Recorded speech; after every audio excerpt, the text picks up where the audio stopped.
Welcome back to good evening with Sujaya Parvathi. നമ്മൾ സ്മാർട്ടായ വെള്ളക്കെട്ടുകളെ കുറിച്ചാണ് ഇതുവരെ പറഞ്ഞുകൊണ്ടിരിക്കുന്നത്. വെള്ളക്കെട്ട് സ്മാർട്ട് ആവുകയല്ല വേണ്ടത്, നമ്മുടെ വഴികൾ, ഒപ്പം വീട്ടിലേക്ക് വെള്ളം കയറാത്ത രീതിയിൽ ആ പ്രദേശമാണ് സ്മാർട്ട് ആകേണ്ടത്. അധികൃതർ ഇടപെടുമെന്ന് പ്രതീക്ഷിച്ചുകൊണ്ട് കുറച്ച് പഴയ കാര്യം കൂടി പറയാം.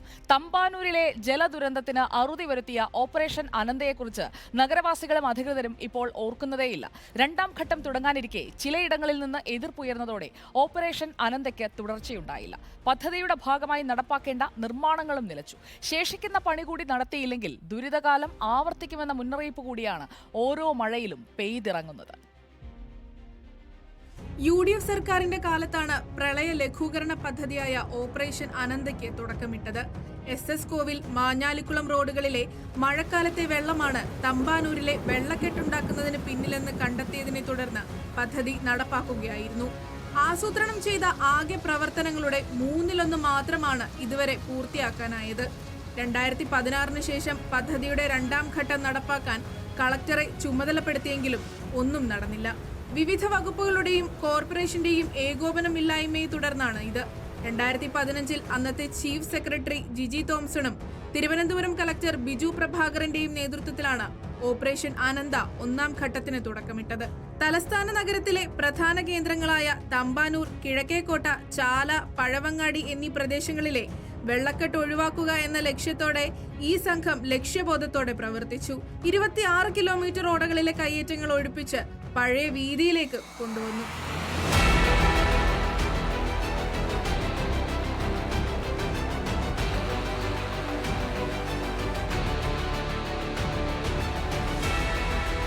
നഗരത്തിൽ ചെറുമഴ പെയ്താൽ പോലും SS കോവിൽ മാഞ്ഞാലിക്കുളം റോഡുകളിൽ ഉയരുന്ന വെള്ളക്കെട്ട് നാട്ടുകാർക്കും വ്യാപാരികൾക്കും തലവേദനയായിരുന്നു.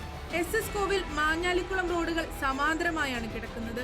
ഈ റോഡുകളുടെ അടഞ്ഞ ഓടകൾ തുറന്ന് RMSന് മുന്നിൽ എത്തിച്ചാൽ മഴവെള്ളം തമ്പാനൂർ വഴി ആമയിഴഞ്ചൻ തോട്ടിലെത്തും. ഇതിനായി SS കോവിൽ റോഡ് മണ്ണിട്ട് ഉയർത്തിയ ശേഷം ടാർ ചെയ്യണം. ഇതിനുവേണ്ടി ശ്രമിച്ചപ്പോഴാണ് ഓപ്പറേഷൻ അനന്തയ്ക്കെതിരെ ശക്തമായ എതിർപ്പ് ഉയർന്നത്. 2016 സർക്കാർ മാറിയപ്പോൾ പദ്ധതി മരവിച്ചു. ബിജു പ്രഭാകരനെ വകുപ്പ് മാറ്റി. പുതിയതായി വന്ന കളക്ടർ S വെങ്കിടേശപതി പദ്ധതി തുടരാൻ ശ്രമിച്ചെങ്കിലും പിന്തുണ ലഭിച്ചില്ല. ഓപ്പറേഷൻ അനന്തയുടെ തുടർച്ചയായി മഴക്കാലത്തിനു മുമ്പ് കയ്യേറ്റം ഒഴിപ്പിച്ച ഓടകൾ എല്ലാ വർഷവും ശുചീകരിക്കണമെന്ന് പറഞ്ഞിരുന്നു. എന്നാൽ വഴിപാട് പോലെ മഴക്കാലത്തിനു മുമ്പുള്ള മാലിന്യം നീക്കലല്ലാതെ മറ്റൊന്നും നടന്നില്ല.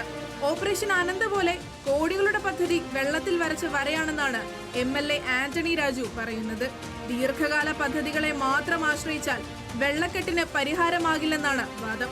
ഓപ്പറേഷൻ അനന്ത ആദ്യഘട്ടത്തിൽ ചെയ്ത പ്രവർത്തനങ്ങൾക്ക് നിശ്ചിത ഇടവേളകളിൽ നടത്തേണ്ട അറ്റകുറ്റപ്പണിയോ മാലിന്യം നീക്കലോ ഉണ്ടാകാത്തതാണ് ഇപ്പോൾ മഴ പെയ്യുമ്പോൾ തമ്പാനൂരിലും പരിസരത്തും വെള്ളം കയറാൻ കാരണം. News desk reporter.